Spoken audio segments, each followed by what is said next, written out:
Hello everyone, welcome to Ved academy. तो आज हम करने वाले हैं एनएसओ क्लास 5 का चैप्टर नंबर 8 और ये लास्ट चैप्टर है इसका। इसके बाद जो है आपको नेक्स्ट मतलब जो लास्ट ईयर के पेपर है वो दिया हुआ है, तो वो हम बाद में सॉल्व करेंगे।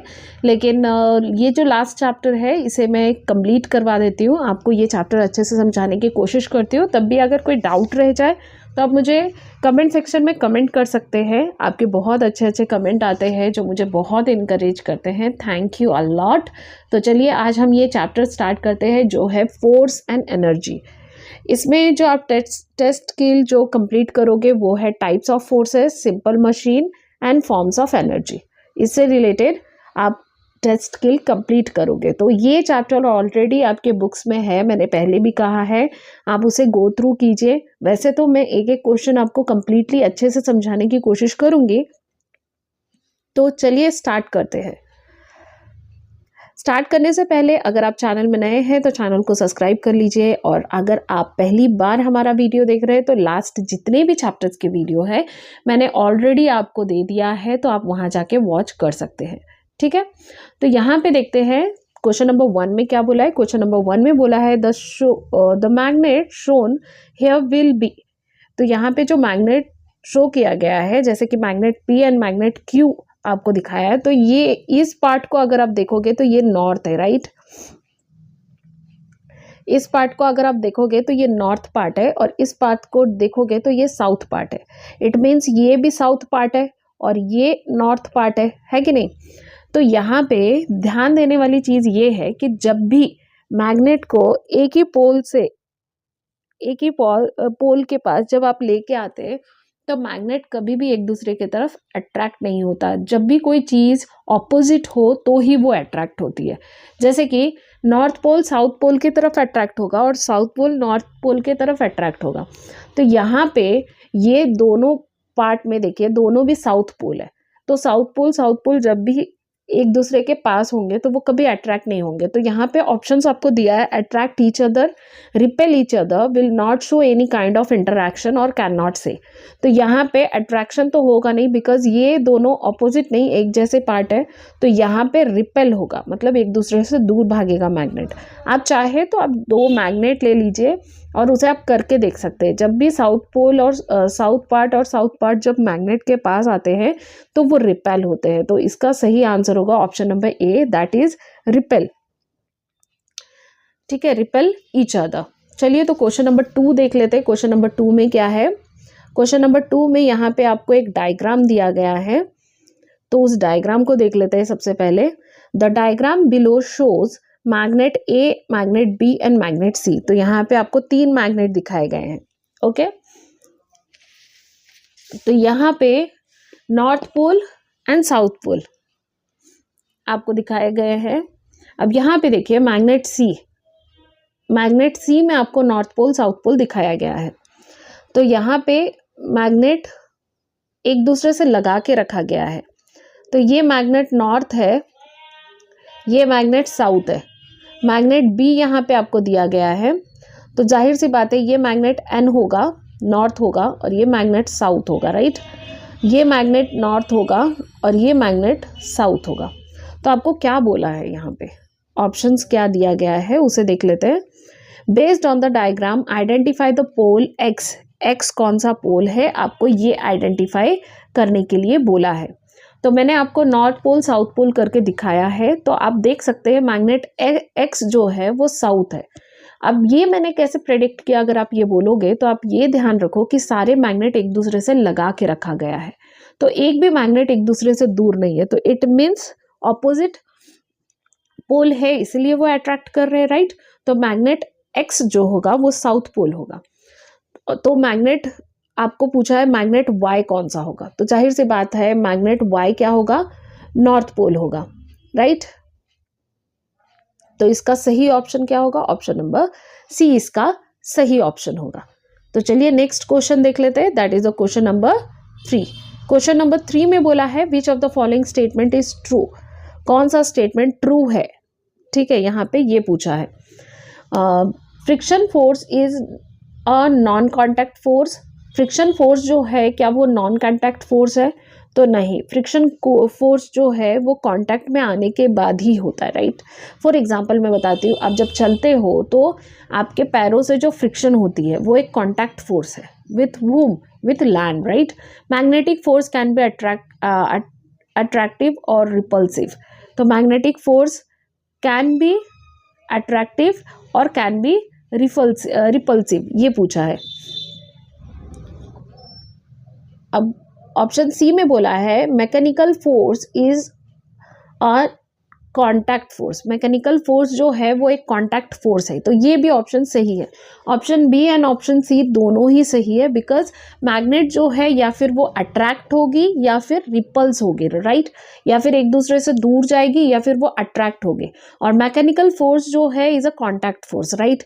तो इसका सही ऑप्शन होगा ऑप्शन नंबर डी में आपको बोला है बोथ बी एंड सी, तो इसका सही ऑप्शन होगा both B and C.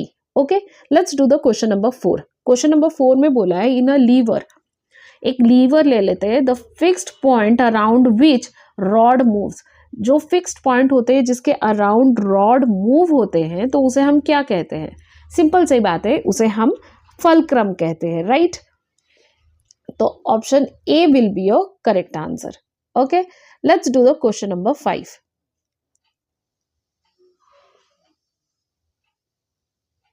Let's do the question number 5। Question number 5 में क्या दिया है? Which of the following setup represent a third class lever? Third class liver कौन सा सेट रिप्रेजेंट करता है?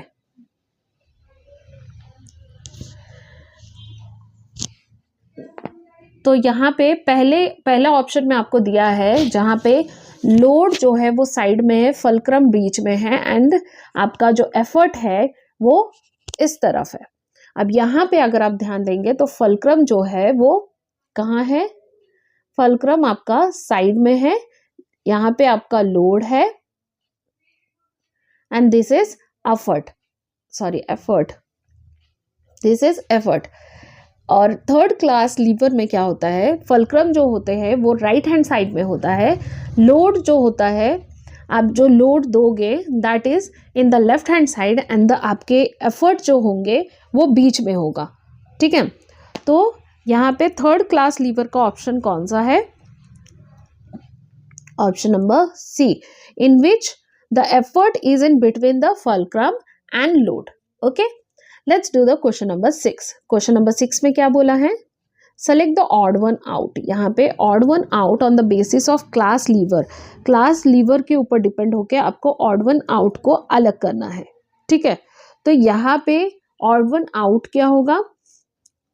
यहाँ पे आपका ऑड वन आउट होगा scissor. Why? Scissor will be the odd one out. Why? Because ये सारे आइटम में सीजर जो है वो फर्स्ट क्लास लीवर से बिलोंग करता है, जहाँ पे फलक्रम जो होता है वो लोड और एफर्ट के बीच में होता है। तो फलक्रम किसे कहेंगे हम?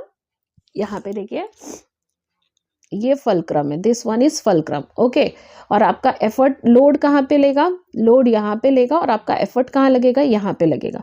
So this is the part of a first class liver. So this is the odd one out. और जितना भी यहाँ पे दिखाए गए हैं वो सेकेंड क्लास लीवर है, बिकॉज यहाँ पे फलक्रम कहाँ है?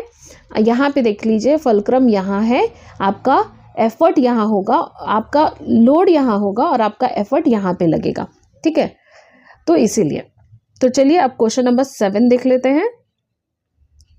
क्वेश्चन नंबर 7 में बोला है in the activity shown in the picture energy is being converted into. तो यहाँ पे नेक्स्ट पेज हमें देखना पड़ेगा, तो चलिए हम नेक्स्ट पेज देख लेते हैं। तो आपको क्वेश्चन नंबर 7 में बोला था ये एक्टिविटी का पिक्चर आपको देखना है, और यहाँ पे आपको ये देखना है कौन सा एनर्जी किस चीज़ में कन्वर्ट हो रही है, राइट। ये पूछा है। तो ये डायग्राम आपको दिखाया गया है जिसमें एक बॉय हो या गर्ल हो, वो क्या कर रहा है? मतलब किसी चीज़ को खींचते हुए लेके जा रहा है। तो यहाँ पे कौन कौन सी एनर्जी क्रिएट हो रही है, ठीक है।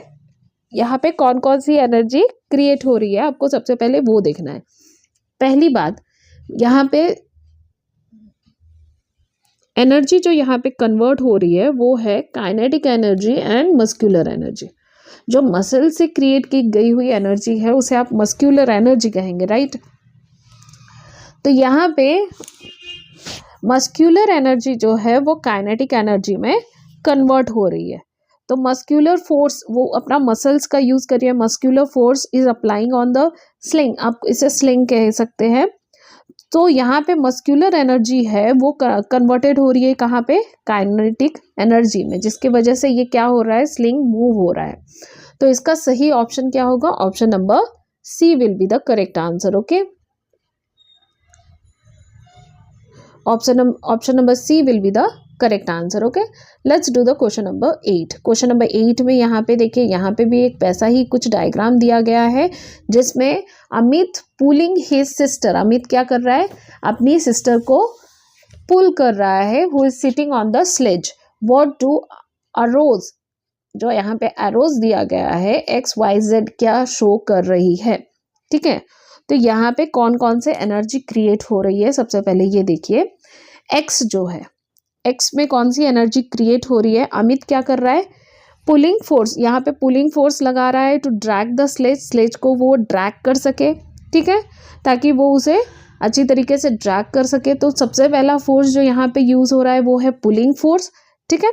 अब यहाँ पे Y आपको बोला है, तो Y जो है एक्ट कर रहा है एक ऑपोजिट डायरेक्शन की तरह, राइट, ऑपोजिट डायरेक्शन की तरह एक्ट कर रहा है। तो यहाँ पे कौन सा चीज़ दिखाया जा रहा है, तो यहाँ पे आपको फ्रिक्शनल फोर्स दिखाया जा रहा है। फ्रिक्शन फोर्स की वजह से वो उसे पुश मतलब पुल कर पा रहा है कि नहीं।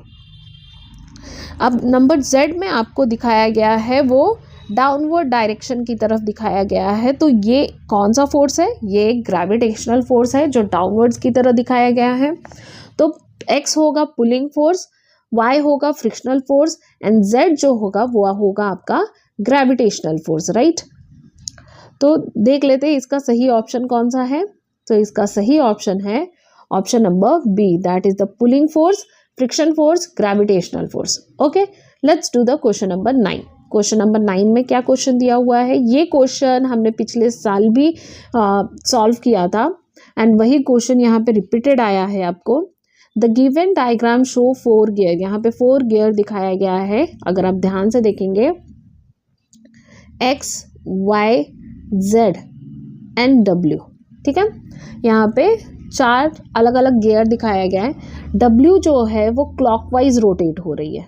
कैसे रोटेट हो रही है, इस तरीके से क्लॉकवाइज रोटेट हो रही है, ठीक है। तो यहाँ पे आपको पूछा है in which direction X, Y, Z वो कैसे रोटेट होंगे। तो जाहिर सी बात है ये इस तरीके से रोटेट होगा, तो ये इस तरीके से रोटेट होगा, इस डायरेक्शन में रोटेट होगा, ये इस डायरेक्शन में रोटेट होगा, तो ये इस डायरेक्शन में रोटेट होगा, और ये जो है इस डायरेक्शन में रोटेट होगा, है कि नहीं। तो यहाँ पे आपको जो पूछा है, अगर यहाँ पे बोला गया है W जो है क्लॉकवाइज रोटेट हो रहा है, तो आपका एक सेकेंड, W जो है वो आपका अगर क्लॉकवाइज रोटेट हो रहा है तो X आपका कैसे रोटेट होगा, X एंटी क्लॉकवाइज रोटेट होगा, Y क्लॉकवाइज रोटेट होगा एंड Z जो है वो भी एंटी क्लॉकवाइज रोटेट होगा। तो इसका सही ऑप्शन जो होगा वो ऑप्शन नंबर बी होगा। ये बहुत ही सिंपल चीज़ है, अगर आप कोशिश करोगे तो आपको बहुत ही इजीली समझ में आ जाएगा। तब भी मैं एक बार आपको ये सारा इरेज करके समझाने की कोशिश करती हूँ, ओके, ठीक है। अब यहाँ पे देखिए ये इस डायरेक्शन में जा रहा है, जाहिर सी बात है W क्लॉकवाइज डायरेक्शन में जा रहा है, तो ये इस डायरेक्शन में मूव होगा, ये इस डायरेक्शन में मूव हो रहा है, तो ये भी इस डायरेक्शन में मूव होगा, और ये नीचे की तरफ मतलब इस डायरेक्शन में मूव होगा, ठीक है। तो इसीलिए जो क्लॉक है उसका ऑपोजिट एंटी क्लॉकवाइज रोटेट होगा, जो एंटी क्लॉकवाइज है उसके ऑपोजिट Y है तो Y क्लॉकवाइज रोटेट होगा, और Z एंटी क्लॉकवाइज रोटेट होगा। तो इसका सही आंसर ऑप्शन नंबर बी है, ठीक है। Let's do the question number 11। Question number 11 में क्या दिया गया है, क्वेश्चन नंबर 11 में बोला है which of the following statement regarding friction is are correct. तो यहाँ पे कौन सा स्टेटमेंट जो है वो करेक्ट है फ्रिक्शन को लेके, ओके। तो यहाँ पे बोला है it help us to walk, friction help us to, sorry अभी हमें क्वेश्चन नंबर 10 करना है, राइट। अभी हमने क्वेश्चन नंबर 10 नहीं किया, क्वेश्चन नंबर 11 कर रहे हैं। क्वेश्चन नंबर 10 तो हमने देखा ही नहीं। चलिए क्वेश्चन नंबर 10 देख लेते हैं। Shred a paper into a tiny pieces. तो शेडेड मशीन आता है, देखो, जिसमें पेपर डाल दिया और छोटे छोटे टुकड़ों में वो शेड हो जाता है। तो शेड पेपर, एक पेपर को शेड कर दिया गया है टाइनी पीसेस में। टेक अ कॉम, आपको कॉम लेना है, कंघी लेना है और अपने बालों में अच्छे से घिस लीजिए और फिर उस कॉम को ना आप पेपर पीसेस के पास लेके आइए। तो आप क्या ऑब्जर्व करेंगे? ये आपने बचपन में ज़रूर किया है, और अगर नहीं किया है तो एक बार करके देखिए। बहुत ही इंटरेस्टिंग है कि आप ये देखेंगे कि पेपर जो है वो उससे चिपकने लगेगा। तो ऑप्शंस देख लेते हैं, तब मुझे समझाने में भी इजी होगा। The paper pieces will get repelled due to the magnetic force. तो ये एक गलत है, रिपेल नहीं होगा। रिपेल मतलब एक दूसरे से दूर जाना, तो रिपेल नहीं होगा वो। The paper pieces will get repelled due to the electrostatic force. तो रिपेल यहाँ भी नहीं होगा, ऑप्शन बी भी सही नहीं है। The paper pieces will get attracted and stick to the comb due to the electrostatic force. तो ये ऑप्शन सही है। हमने ये बचपन में बहुत बार किया है, आप भी करके देखिए। क्या होता है जब आप कॉम को अपने ड्राई हेयर में कंटिन्यूसली मतलब रब करते हैं तो क्या होता है, कॉम जो है वो चार्ज हो जाता है, एंड वो चार्ज को इलेक्ट्रोस्टैटिक फोर्स कहते हैं। इलेक्ट्रोस्टैटिक चार्ज हो जाता है, फोर्स। और फिर जब आप उस पेपर को उसके पास लेके आते हैं तो वो क्या हो जाता है, आपके पीसेस, पेपर के जो पीसेस है उसमें स्टिक हो जाते हैं। तो ऑप्शन डी भी पढ़ लेते हैं। The pieces will get attracted and stick to the comb due to the friction force. तो यहाँ पे ये बोला है फ्रिक्शन फोर्स के वजह से वो अट्रैक्ट हो जाएगा और स्टिक हो जाएगा। वो अट्रैक्ट और स्टिक तो हो ही जाएगा, लेकिन ये इलेक्ट्रोस्टैटिक फोर्स की वजह से। तो इसका सही ऑप्शन होगा option number C will be the, sorry option number C will be the correct answer. Okay, hope so आपको ये वीडियो समझ में आया हो। आगे पार्ट में हम 11 से 20 तक क्वेश्चन सॉल्व करेंगे। और अगर आप चैनल में नए हैं तो चैनल को सब्सक्राइब करना बिल्कुल ना भूलिए। तब तक के लिए स्टे ट्यून एंड बाय। और ये वीडियो अपने फ्रेंड्स के साथ ज़रूर शेयर कीजिए। ओके, चलिए।